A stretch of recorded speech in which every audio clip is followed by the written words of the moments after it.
Hallo und willkommen zu unserer Serie Mein Laptop von innen. Hier möchte ich euch in einem schnellen Überblick zeigen, wie ihr den Akku tauscht und wie ihr an die wichtigsten Komponenten herankommt, wie SSD, RAM, Lüfter. Ich zeige euch dabei das Innenleben des Laptops. Ich zeige euch auch, was es an Tipps und Tricks noch gibt, was ihr vielleicht beachten müsst. Und dass es im Grunde genommen nicht so schwer ist, einen Laptop aufzuschrauben und an die einzelnen Komponenten heranzukommen. Legen wir los.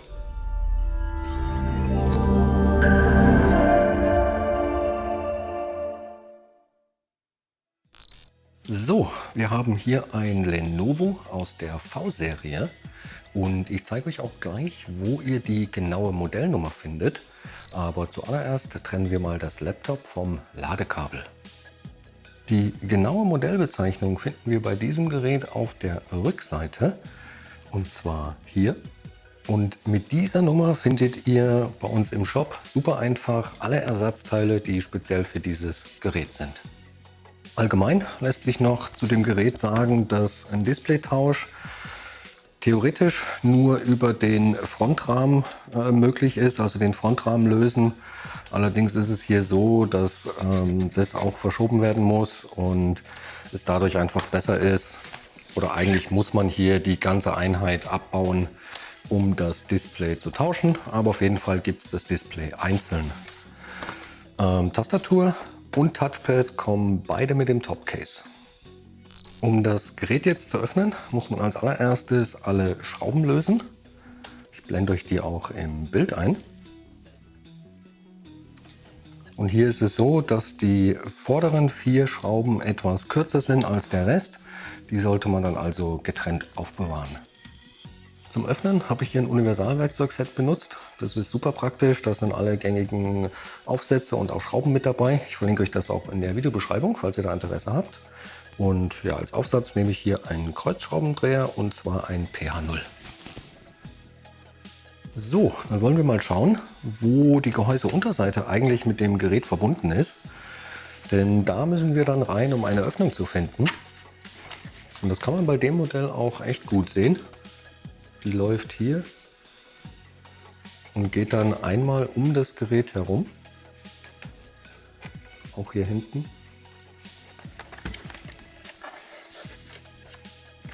Und ja, zum Aufmachen benutze ich hier einen dünnen, flachen Metallgegenstand. Und dann schaue ich erstmal, wo ich am besten reinkomme, um das zu öffnen. Und ich denke, ich fange hier auf der Rückseite an. Und dann versuche ich zwischen die Unterseite und das Gehäuse zu kommen und die so ein bisschen aufzuhebeln. Und man hört das schon, das knackt sehr, sehr laut. Das ist aber völlig normal, da braucht man keine Angst zu haben. Das ist einfach, wenn die Einraststellen aus dem Gehäuse springen.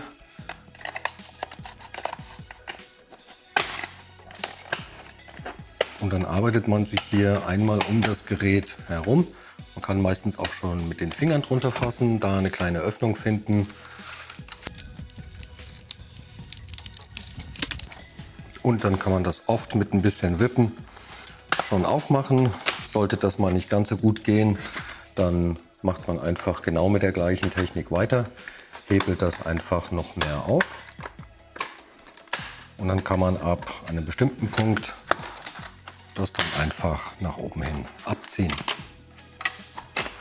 Ich zeige euch die Unterseite jetzt auch mal von innen. Und so sieht dann das Gerät von innen aus. Bevor wir jetzt aber irgendetwas weiteres machen, trennen wir auf jeden Fall erst einmal den Akku vom Mainboard. Und das hier ist der Akku und da läuft das Kabel und der Stecker. Und den können wir jetzt nach hinten hin einfach rausziehen. Und man kann den dabei am Kabelbund fassen oder auch seitlich so ein bisschen dran ziehen und dann geht er super leicht raus. Was können wir hier noch sehen? Wir sehen, dass dieses Gerät hier eine 2,5 Zoll Festplatte eingebaut hat und dafür keine SSD. Die SSD würde normalerweise hier sitzen und kann entweder eine normale lange SSD oder eine verkürzte SSD sein. In beiden Fällen ist es so, dass hier ein Abstandshalter drauf sitzt oder dass man einen Abstandshalter dafür benötigt, wenn man hier noch eine SSD einbauen will. Auf jeden Fall ist das super einfach. Die wird einfach in den Slot reingesteckt, dann kommt der Abstandshalter drauf und dann wird sie hier hinten verschraubt. Lenovo hat normalerweise auch das Gehäuse für die 2,5 Zoll Festplatte im Gerät mit drin. Das heißt, hier muss man nur die Festplatte an sich kaufen und dann einfach an dem SATA-Stecker hier reinschieben. Was wir hier noch sehen, ist der RAM. Es gibt einmal einen Slot und auch einen aufgelöteten RAM. Und was man hier auch sehen kann, ist, dass sich hier so kleine Clips drumherum befinden, weil normalerweise ist hier eine Blechabdeckung drauf. Und bevor man den RAM tauschen kann, hier drüben auch, aber da muss man ja nicht ran, und bevor man den RAM tauschen kann, muss man da zuerst die Blechabdeckung nach oben nehmen. Ja, dann sehen wir hier noch den Lüfter und den Heatsink, der die CPU bzw. auch die GPU kühlt. Hier sehen wir noch das WLAN-Modul mit den Antennen, die um den Lüfter herumlaufen. Um den Akku jetzt auszubauen und zu tauschen, muss man diese Schrauben hier lösen. Und ja, es gibt immer mehrere, weil so ein Akku auch für mehrere Geräte und Eventualitäten verwendet wird. Deswegen, da merkt man sich einfach, welche Schrauben hier sind, beziehungsweise wo Gewinde sind. Und sind die Schrauben dann draußen, kann man den Akku einfach nach oben hin aus dem Gehäuse nehmen und gegebenenfalls durch einen neuen ersetzen. Wie eingangs erwähnt, wie gesagt, ist hier normalerweise eine kleine Metallabdeckung drüber, die man eben einfach weghebeln kann. Und um den RAM an sich zu tauschen, muss man jetzt nur diese beiden Klammern hier so ein bisschen zur Seite ziehen. Dann kommt einem der RAM quasi schon entgegen. Den kann man einfach aus dem Slot ziehen und durch neuen ersetzen oder wenn gar keiner verbaut ist, eben einen einbauen. Und das geht auch super einfach. Den schiebt man nämlich einfach in den Slot rein und drückt den nach unten, bis diese beiden Klammern wieder einrasten. So, den Lüfter kann man hier auch einzeln tauschen. Und der wird von diesen Schrauben hier gehalten. Und auch die WLAN-Kabel laufen hier drumherum. Und natürlich muss man auch das Lüfterkabel selber, was hier zum Mainboard läuft, trennen.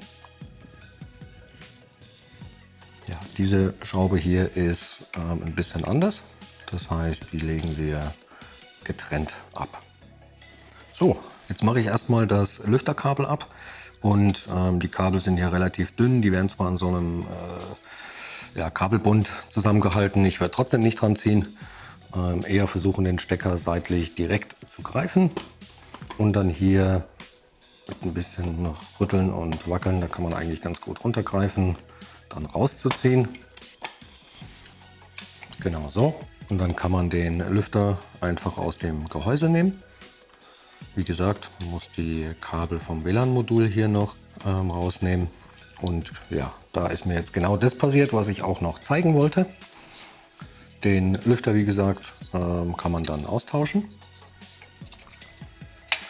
Und zwar sind mir jetzt hier die beiden Antennen vom WLAN-Modul gesprungen. Die haben aber tatsächlich nur so kleine Druckknopfanschlüsse. Kann man also total easy einfach wieder befestigen. So, eine Sache noch zum Lüfter. Falls ihr einen neuen Lüfter gekauft habt und ihr nicht genau wisst, wie rum kommt denn jetzt der Stecker eigentlich da rein. Man kann auf einer Seite des Steckers diese kleinen Kontakte hier sehen und die zeigen bei dem Modell nach oben. Und ich fange jetzt auch genau in der Reihenfolge an. Ich werde erst das Lüfterkabel wieder verbinden, dass man da ein bisschen mehr Platz hat. Das ist ein bisschen friemelig manchmal. Da auf jeden Fall trotzdem darauf achten, dass der wirklich richtig drin steckt, dass der dann auch wieder richtig arbeitet. Und dann genau kann man jetzt die Kabel wieder einfädeln. Auch das ist manchmal mit ein bisschen Geduld verbunden. Mache ich jetzt hier mal im Schnelldurchlauf, um euch nicht total zu langweilen. Und genau, dann kann man den Lüfter wieder in die Position legen, auf die Gewinde drauf und auch gleich wieder verschrauben.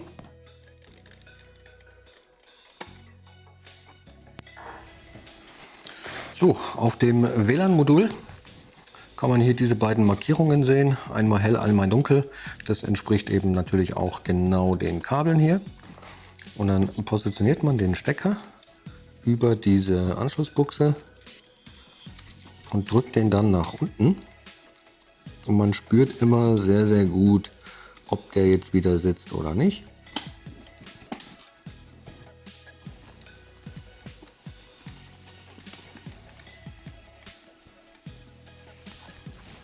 So, man kann natürlich auch, wenn man sich das ersparen will, vorher ein bisschen Isolierband hier drüber kleben, um die da zu fixieren.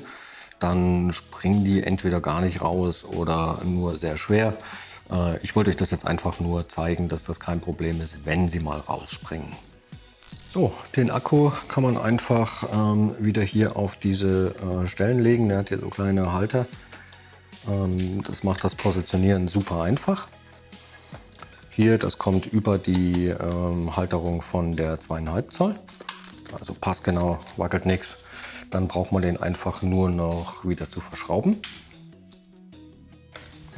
Und das absolut Wichtigste zum Schluss natürlich das Kabel nicht vergessen, wieder zu verbinden. Sonst hat man die Unterseite wieder dran und es tut sich gar nichts. Und dann weiß man auch warum. Auch da einfach schauen, der muss schon richtig drin stecken. Und ja, dann kann man das Gerät wieder zumachen. Die Gehäuseunterseite legt man jetzt einfach wieder auf das Gerät drauf und drückt die fest. Und da meine ich auch wirklich fest. Man hört, wie das alles reinrastet und wieder zugeht. Auch in der Mitte sind Einraststellen. Und da kann man ruhig mit Kraft alles wieder zudrücken. Ich gehe dann am Ende auch einmal um das Gerät herum. Und ja, dann braucht man das Gerät nur noch wieder zu verschrauben und hat das alles erledigt. So, das war es auch schon wieder für dieses Modell. Ich hoffe, das Video hat euch weitergeholfen. Falls ihr noch Fragen oder Anregungen habt, lasst uns gerne einen Kommentar da. Und ansonsten wünsche ich euch viel Spaß beim Schrauben. Bis zum nächsten Mal. Ciao.